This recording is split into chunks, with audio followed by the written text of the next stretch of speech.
This is Charlie Kao with Travelmore Media Group in Durban, South Africa at the Indaba Travel Trade Exhibition. And I'm here with Chris Roche, Chief Marketing Officer of Wilderness Safaris. Chris, my first question is really regarding sustainable conservation economies and the concept of a hungry child cannot learn, and how that fits into Wilderness Safaris business model.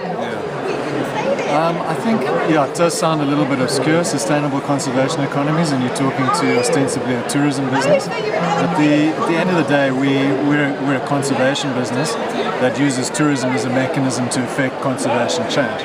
And in the African context, that has everything to do with rural communities, human-wildlife conflict, poor nutrition. All of these are the elements that really impact at a local level on conservation.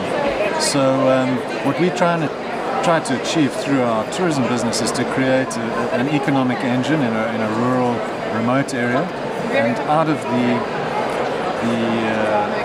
multipliers that result from tourism employment, tax revenue, lease fees, revenue sharing, procurement out of local communities, you result in a kind of driver to that local economy. So that's and the outcome, rather than economic development, or the end rather than economic development, is actually the conservation outcome. So that's what we refer to as a sustainable conservation economy. Sustainable in the sense that it's run on free market kind of principle, that if you have a good product and you can generate demand and you can provide that demand and supply, that you have a self-sustaining engine that is independent of philanthropy or other logics. So it's sustainable in a financial sense, but also sustainable in the sense that it is responsible and has very low or negligible or minimal impact, and what impact there is actually positive rather than negative. So the positive impacts that result from ecotourism presence in a remote kind of frontier pioneer zone is, one, just presence. So there's and two, so one, presence in the sense that you know exactly what's going on there. If you're not present, anything else can happen. Two, that you affect some sort of change of consciousness around the value or not of wildlife. So if there's no commercial value to wildlife that accrues to the people living with it, all they see is the cost, or worse still, the opportunity cost. So there's a direct cost of living with wildlife, crop raiding or stock losses, etc. Or there's an opportunity cost, which means that the land that is devoted to wildlife is not available for subsistence agriculture, never mind some commercial utilization of that land. So a huge part of what we do is to try and redress those sorts of things in remote areas. As I said, these are areas that governments often get to last, or more typical mainstream investors would never get to. So that's concentrated around urban areas. In these rural areas, if you don't address things like nutrition or hunger, or just because people are living close to the edge, they're vulnerable to climate change, they're vulnerable to things like drought. So episodic kind of periodic events that really push their resistance to, or their ability to survive to the limit. So if you can't, you want to try and change people's perceptions and attitudes in that environment, there are far higher priorities. Whether Maslow's hierarchy of needs or just a simple survival, you need food, you need water, you need the ability to somehow reflect on that. Before we get to the tourism part of the current product and business, take me quickly through the beginnings of Wilderness Safaris. Well, we started in 1983 in Botswana by a couple of young guides. They'd been working there for 3 or 4 or 5 years, and they decided they could do things differently and better. Not just in a tourism sense, but in a way that made a better difference locally. So at that time, all the businesses were registered in South Africa, paid tax in South Africa, procured goods in South Africa, employed people in South Africa, and all of that leakage was lost to Botswana. So they changed that. They registered in Botswana, they employed Botswana, and really got going as is common practice today, but in those days was quite kind of pioneering.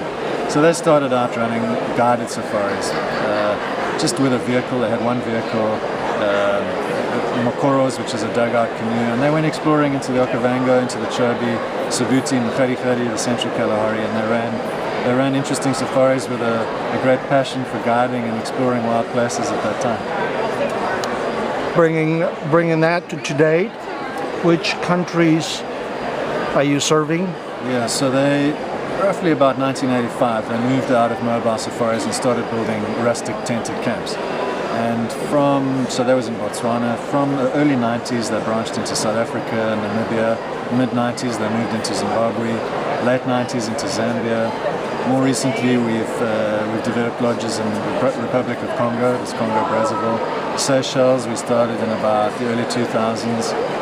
We currently are operating in Kenya, Rwanda, Botswana, Zambia, Zimbabwe, South Africa, Namibia, and Seychelles.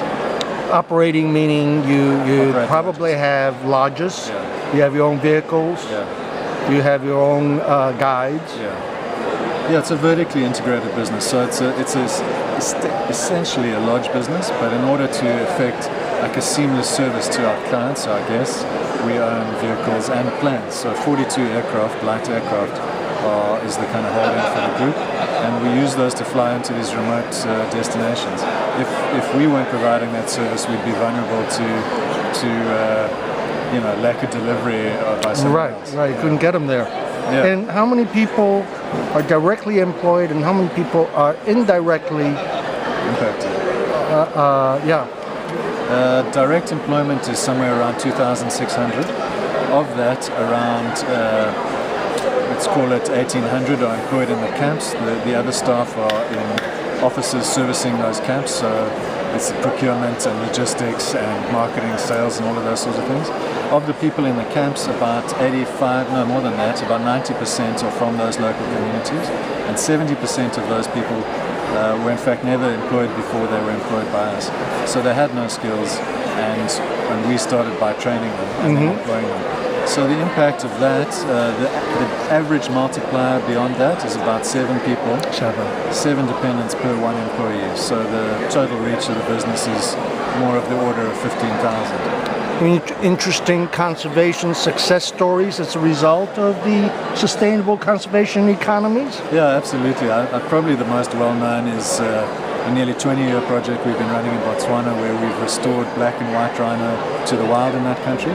They were extinct in the early 90s, and from 99 we started a program to bring them back into the wild. So we currently have very healthy populations of both black and white rhino there, and all paid for by Ecotourism and facilitated by the government, who've been amazing partners in that country. Very forward-thinking and very committed to biodiversity conservation. So that's probably our most well-known success, but there are quite a few. I mean, the restoration of an island ecosystem in Seychelles off the back of North Island, which is a very well-known lodge. The Children in the Wilderness program, which has reached about 10,000 children. All of these, as I say, using ecotourism or luxury ecotourism as a means to make them financially viable. It sounds almost obvious, but I just want to confirm it.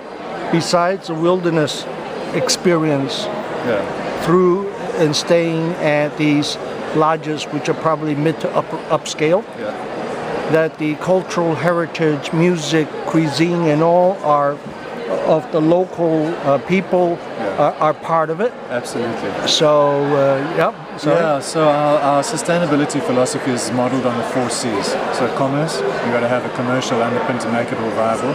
Conservation, because that's the outcome that you want. And community and culture, because they both have a role to play in it. So if we believe we can't achieve sustainability unless all 4 of those are integrated into some ultimately sustainable platform. Well, you just brought another question in my mind. Do you own any of the land that you operate on? Almost none of it.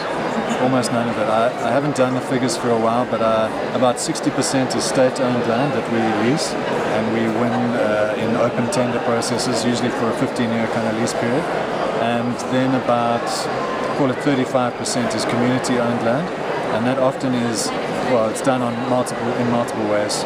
Sometimes in joint ventures involving equity with the community, and sometimes just in lease arrangements where we lease their land, we invest the capital and employ in a community-centric way.